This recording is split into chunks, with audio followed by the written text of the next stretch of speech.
What is up, YouTubers and lovers of budget cars and bikes? Welcome back to the channel if you're a subscriber, and welcome to the channel if you've just kind of stumbled across us.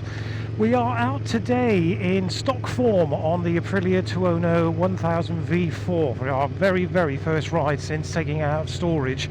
After about 4 months it's been in storage, I'm hoping you've seen that video. We tested out basically ACF 50 aspect, storing a bike away for the winter and then leaving it for 4 months in all the elements outside, you know, under a cover, and seeing what that was all about. You know, did it protect it? If you're interested in ACF 50 or seeing this bike unwrapped for the first time in months, then pop along and see that video. I'll stick up in the top right hand corner now. That's the second in the series. So far we've got the first impressions, the unwrapping after winter storage, and then this, our very first ride on the V4. But as I said, this is in stock form because we are going to do a video about all the mods that I've actually bought for this bike, which there are a lot of mods I bought for this bike, including tail tardies, exhausts, levers, wing mirrors, bar end mirrors, all that kind of stuff.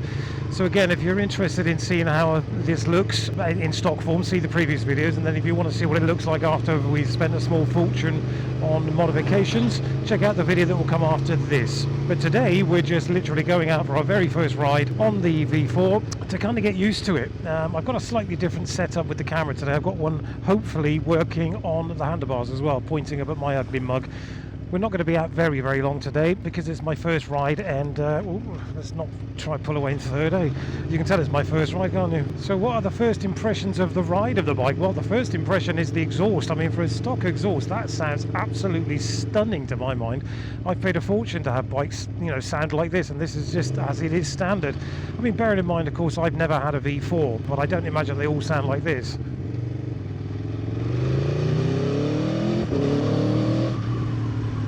That's fun. That quick shifter is great fun. I mean, I've only actually ever had one other quick shifter, and it wasn't really necessarily a quick shifter. It was the Gear Assist Pro I had on a BMW R1200 RS, I think it was, which I owned a couple of years ago, but I never got around to doing a video on. Didn't really rate the bike that much, it wasn't for me. But this, yeah, I mean, the lesson I've learned is that if you're going to use the quick shifter aspect, you've got to be up in the rev range. I didn't realise that in the beginning, so I thought that the Gear Shift Pro was rubbish because it wasn't doing what I wanted it to do, but it's just me, I wasn't using it right. Typically Italian, it doesn't like low speeds. I've noticed that straight away. You know, it's not awful, it's not as bad as some of my Ducatis, but it doesn't like low speed. It's not kind of fueled for that really, I don't think. And at some point I'm going to get in there and I'm going to have a look at all these settings as well, because at the moment it's still in the settings it came from the dealer with, and I have no idea how he set that up. From what I can see, we're in road mode with traction control 8, which, yeah, that'll do me fine for a first ride. But let's not get crazy after all.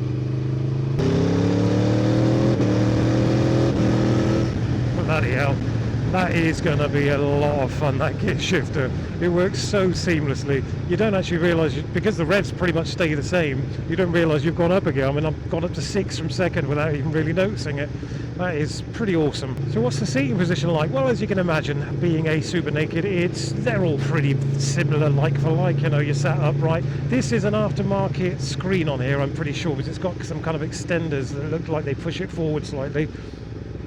And it seems to be doing a really good job, actually. I bought 2 new screens for it. The original screen, which didn't come with the bike, little tiny black one, and I bought another one, which is a higher aftermarket one in dark as well, because I preferred it in dark. But I have to say, if this was tinted, I'd probably keep this screen on there. It's really good. I don't know what it is, make-wise. If I can find out, I'll stick it up on the screen now. But very comfortable. Flicks into the corners, or the bends, as it were, really nicely. I mean, it does have a steering damper as well, which obviously does help a lot with that. Keeps everything nice and firm under you. So what does the power feel like to a kind of semi-novice like me? You know, I've owned a lot of bikes, but you know, this is probably the most powerful bike I've ever owned at 170 horsepower. It's nice. I mean, we're going to open up above 4,000 or 5,000 revs in a minute, hopefully, and then we'll see how it really does pull. But so far, it's nice. I like it. It's not too vicious, not too brutal. It's just, it doesn't like traffic, but it's not as bad as some of the Ducatis I've had. As I said, you know, it will sit in traffic, but it's not its environment. This kind of B-road thing, I think, is where it needs to be, or on track, of course. It'd be nice if it had heated grips, something like that, because it is a March day after all, and it's a little bit chilly out here. So heated grips would have been nice, as would cruise control as well, but I think you only get that on the factories and the 2017 models. This is, after all, the 2015, just before they changed to the TFT screens. So you've got this kind of old screen down here, which I don't like, this kind of grey, green and black thing here. It's a bit dated. When you consider the bike's only 7 years old, it kind of lets it down slightly. You know, all the technology in the world isn't going to get past the fact that the screen looks like it's about 20 years old, which is a shame. One thing I've noticed as well is the switchgear on here is incredibly tactile. When you use the indicator, you don't actually really notice that you've used it so much. It's incredibly light, not stiff like some of the Japanese switchgear is. I mean, some people prefer it like that, you know, because it's more of a, as I say, a tactile feel. But here it's all very, very smooth, and you know, it's almost like you're not touching it. But it does go on. You know, you have to double check yourself.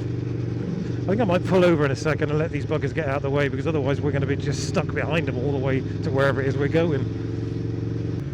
So how are the brakes on here? They're good. They're very good. I mean, obviously it's got ABS and it's got the stainless steel braided lines, so it's as good as you'd expect it to be. But if I'm honest, they're not as good in my mind as the Speed Triple 1050 brakes. They felt much sharper. This will stop you, of course it will, but as I said, I think the 1050 Speed Triple brakes, generally speaking, are sharper. You know, they pull you up with much more of a kind of confident feeling. But these are fine, you know, there's no problem there at all. And as I said, the way it turns into these bends is just sublime, with, especially with that steering damper.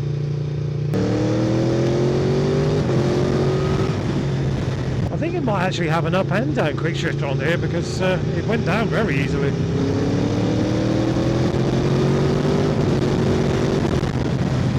Look at that view, eh? What a lucky boy I am. I've got an Aprilia Tuono V4 with 170 horsepower, and I live up here. So what's it like compared to something like the Ducati Multistrada, which also had got a hell of a lot of power, you know, like we're talking 160 horsepower on the Ducati. When you pull your wrist back, as in, you know, when you pin it, it's a very similar kind of feeling, you know, it can surprise you, make you jump out of your chair, as it were. But if I'm honest, it feels far more natural having that kind of power on a bike this kind of design than it did on a touring bike with panniers. It always felt a little bit alien to me to have that kind of, you know, that power with luggage. I think I mentioned it in the second video for the Multistrada rather, that it just felt a little bit out of place having a bike like that with that kind of mad, brutal power. This, it feels like it should have that kind of power.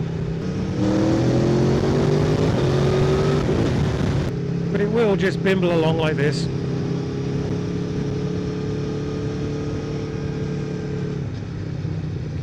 A couple of little quirks I've noticed since I've been on the bike is it does take a couple of seconds more than you'd expect for it to show what gear you're in when you use a quick shifter. I guess that's natural, because obviously it's changing gear so bloody quickly. And the other thing is, I filled it full of petrol. I mean, it literally had 2 miles less worth of petrol in it, which most dealers will do that. I think they actually strip the petrol out of the bloody tank before they give you the bike, which is a bit cheapskate, but there you go. Anyway, so when I filled it full of petrol, it took it probably half a mile before it actually realised that I'd filled it up full of petrol, which, again, a bit of a quirk, but, you know, nothing serious. Back brake is okay, about as much as you'd expect a back brake on an Italian bike to be like, and if you've owned an Italian bike, you'll know exactly what I mean.